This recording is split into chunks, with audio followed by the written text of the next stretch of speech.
عليكم ورحمة الله وبركاته. النهارده احنا في حديقة الطفل في مركز مدينة سالم، قاعدة العرفية النهارده بين طرفين، طرف من عزبة رزق جويش والطرف التاني من القل. يلا نشوف القصة ايه. بسم الله الرحمن الرحيم، والصلاة والسلام على أشرف الخلق أجمعين سيدنا محمد وعلى آله وصحبه وسلم. اللهم اهدنا واهدي بنا واهدي لنا واجعلنا سببا في الهدى، واصلحنا واصلح بنا واصلح لنا واجعلنا من المصلحين يا رب العالمين. طبعا احنا بداية نشكر كل من ساهم في ان هو يوفق بين الاطراف، وان هو ساهم في انعقاد هذه الجلسه. وعايزين برضو نقول لكم ونطمنكم ان احنا قدر الامكان سنسعى جاهدين ان احنا نحل بين الاطراف، وان اللي موجودين كلك يساعدونا ويشاركونا في ارضاء الاطراف. فكل طرف وتوابعه هيكون لهم دور في التوفيق بين الاطراف الموجوده اللي احنا حضرنا بناء عن دعوه من الاطراف ليشاركوهم في حل مشكلتهم. وعشان كده احنا ان شاء الله ولو على حسابنا هنساعدكم في حل المشكله.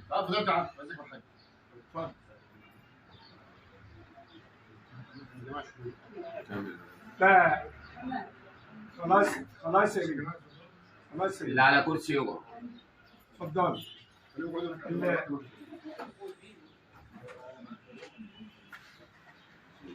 اللي دايما اي خلاف بين الاطراف، فاذا كان هناك اخطاء ادبيه فاحنا بدايه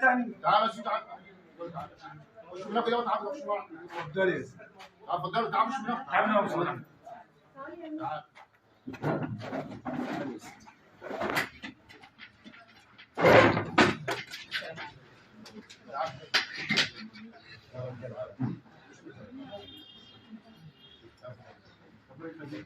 إذا كان هناك أخطاء أدبية نتجت عن أخطاء مادية، فالأخطاء الأدبية باب العفو هو الأساس فيه، لأن أنتوا من خلال كتابتي للمحضر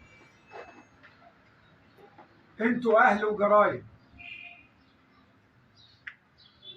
فافتكر مفيش واحد فارد حجره للتاني. إذا كان قريبك أخطأ فيك فأنت أولى بالعفو من أي حد تاني.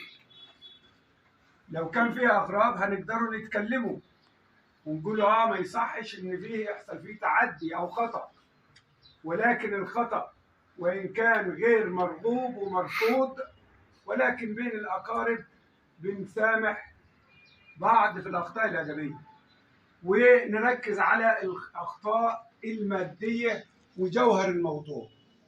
فبداية بنسموا العفو والسماح في الأخطاء الأدبية بنسموه صلح الكرام،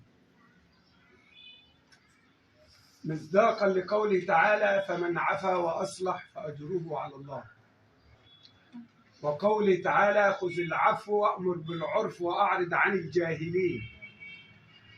النبي صلى الله عليه وسلم سأل سيدنا جبريل المقصود بهذه الآية إيه يا أخي يا جبريل؟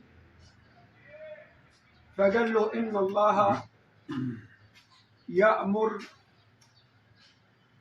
بالعفو، يعني تعفو عن من ظلمك وتصل من قطعك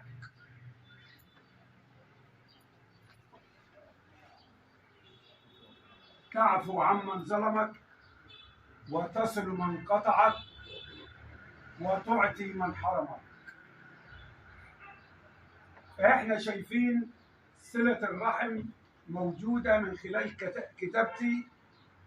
زي ما قلت أقارب في بعض، فلازم صلة الرحم تراعى. وإذا كان في صلة رحم بهذه الدرجة فإذا العفو لازم يكون موجود بين الأطراف اللي موجودة قدامنا. إذا يجب إن احنا نسامح بعض في الأخطاء الأدبية.